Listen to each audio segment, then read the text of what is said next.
Bonjour à tous et à toutes, j'espère que vous allez bien. Moi, ça va super.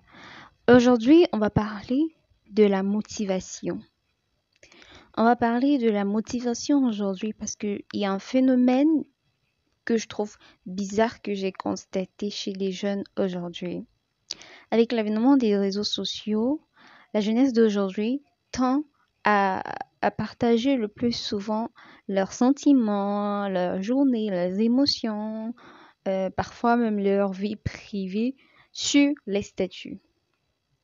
Et parmi ces choses, il y a des jeunes qui passent le temps à se plaindre sur les statuts WhatsApp qui n'ont pas de soutien, qui n'ont pas des gens qui les aiment, des gens qui les soutiennent dans ce qu'ils font. Et en réalité, moi, ça me fait rire. Ça me fait rire parce que ce que vous devez savoir, c'est que personne ne vous doit rien sur cette terre. Je dis bien personne. Personne ne vous doit absolument rien. Parce que vous êtes seul. Vous naissez seul. Vous mourrez seul. Alors, dès le moment où vous êtes sur Terre, vous devez vivre pour vous et pour personne. Vous ne devez pas attendre de l'aide de qui que ce soit. Bien sûr, on peut dire qu'il n'y a que vos parents qui vous doivent quelque chose parce que ce sont eux qui vous ont mis au monde. Mais la réalité est que les parents d'aujourd'hui, on voit beaucoup de parents aujourd'hui qui abandonnent leurs enfants. On voit beaucoup de parents aujourd'hui qui sont irresponsables, qui ne prennent pas soin de leurs enfants comme il faudrait. Alors, c'est pour vous dire que, franchement, vous êtes seul. Franchement, vous êtes seul. Si vous avez des parents qui prennent soin de vous, considérez ça comme une grâce. Mais à part vos parents vraiment qui auront peut-être une dette morale s'ils ne prennent pas soin de vous, personne ne vous doit rien. Dans le moment où vous sortez de la maison familiale et que vous devez devenir un adulte et commencer à vous débrouiller de vous-même, vous ne devez plus rien attendre de personne, que ce soit financièrement, que ce soit psychologiquement, que ce soit mentalement. Vous ne devez pas attendre forcément que quelqu'un vous soutienne et tout. C'est pour ça que moi je vous dis, ne vous attachez pas trop aux gens. N'ayez pas une dépendance affective. Parce que lorsque tu es un dépendant affectif, tu auras beaucoup de problèmes sur cette terre. Tu auras beaucoup de problèmes qui vont mettre en péril ta santé mentale. Alors que si tu vis vraiment comme si tu étais seul, le support ou l'aide qu'une personne va t'apporter dans ta vie va te surprendre. Ce sera pour toi comme une surprise et non comme quelque chose qui est normal. En plus, on arrive à une génération, on est dans une génération bizarre où le monde devient de plus en plus mauvais. Donc, rares sont les bonnes personnes ou les personnes qui veulent vraiment vous voir évoluer. La plupart des gens qui sont autour de vous, 80% des gens qui sont autour de vous s'en foutent de qui vous êtes. Une autre catégorie ne veut même pas que vous réussissiez. Ils veulent être les seuls à réussir. Même dans vos familles, la plupart des gens de vos familles ne veulent pas que vous les dépassiez, que vous réussissiez. Ils veulent peut-être que vous réussissiez, mais pas plus que. Vous voyez que c'est très compliqué, hein. Dans certains cas, même, on retrouve même des parents qui ne veulent pas vous faire évoluer. Ici en Afrique, on retrouve des parents qui freinent l'évolution de leurs enfants, que ce soit dans des pratiques mystiques ou quoi que ce soit. Vous voyez? Donc, c'est pour vous dire, ayez un détachement émotionnel qui n'a pas de nom. Ayez une indépendance, pardon, émotionnelle qui ne dit pas son nom et vous connaîtrez ce qu'on appelle la paix et la stabilité et la santé mentale.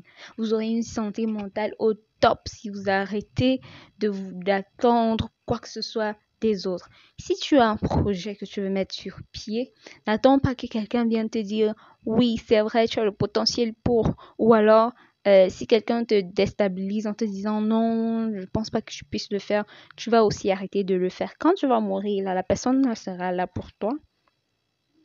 Il faut réfléchir. Commencez à vivre pour vous et pas pour les autres si vous ne le faisiez pas. J'ai fait une vidéo dessus pour ça, pour vous dire pourquoi est-ce que vous devez vivre pour vous et non pour les autres. Parcourez toute la chaîne et vous verrez des vidéos très intéressantes. Il est temps que vous vous sachiez que vous êtes le seul maître de votre vie, le seul maître de votre destin. Et pour cela, personne n'a le droit de vous dire ce que vous devez faire. Personne n'a le droit de vous influencer dans vos choix et dans vos décisions. Si vous faites des erreurs, si vous faites des mauvais choix, vous récolterez comment dire, vous apprendrez des choses. Il n'y a pas meilleure façon d'apprendre que de se tromper et de tomber. Mais sachez toujours vous relever. Ne tombez pas et vous restez là où vous êtes tombé. Relevez-vous toujours, toujours. Donc voilà, c'est très important de connaître sa valeur. Et pour ça, vous devez travailler vraiment votre estime de vous. Vous devez travailler votre confiance en vous. Et je vous assure que vous n'aurez plus de problèmes en fait. Vous n'aurez plus de problèmes, vous n'aurez plus de problèmes d'affection, vous n'aurez plus besoin d'être entouré. Limite, vous préférerez la solitude parce qu'avec la solitude, tu te ressources, tu peux réfléchir calmement, posément. Tu ne peux pas être influencé et tout. Donc, apprenez à vous détacher. Et puis aussi, ça permet à ce que si quelqu'un vous déçoit, parce que tôt ou tard, quelqu'un vous déçoit toujours. Il faut que vous le sachiez. Tôt ou tard, même vos propres parents. Et lorsque vous avez cette indépendance émotionnelle-là, ça fera en sorte que lorsque quelqu'un vous déçoit, ça ne vous fasse pratiquement rien. Limite, vous serez déçu pendant 5 minutes, 10 minutes, et puis vous passez à autre chose. C'est ça. C'est comme ça que vous devez être. Vous devez être des indépendants émotionnels. Je vous dis tout le temps d'être indépendant financièrement parce que c'est très important, mais vous devez également être indépendant émotionnellement. Soyez indépendant émotionnellement. Dites-vous que personne ne vous doit absolument rien. Et si quelqu'un vous fait quelque chose pour vous, même si ce sont vos parents, soyez fiers, soyez contents. Parce que ça n'arrive pas à tout le monde. Ce ne sont pas tous les enfants qui ont la grâce d'être bien entretenus par leurs parents. Pourtant, leurs parents sont vivants. Il y a des parents irresponsables. C'est pas tout le monde qui a la chance d'avoir des amis qui les soutiennent. Donc, si vous en avez, rendez grâce. C'est pas tout le monde qui a la chance d'avoir un partenaire qui les soutient et qui est loyal. Donc, si vous en avez un, considérez cela comme une chance, mais ne dites pas que c'est normal, en fait. C'est pas normal du tout. C'est pas normal. Nous sommes à un monde aujourd'hui où vraiment les bonnes personnes sont très rares. Et lorsque vous en avez une, il faut vraiment prendre bien soin d'elle. Soyez indépendant émotionnellement et vous verrez que vous aurez une vie paisible, une santé mentale impeccable.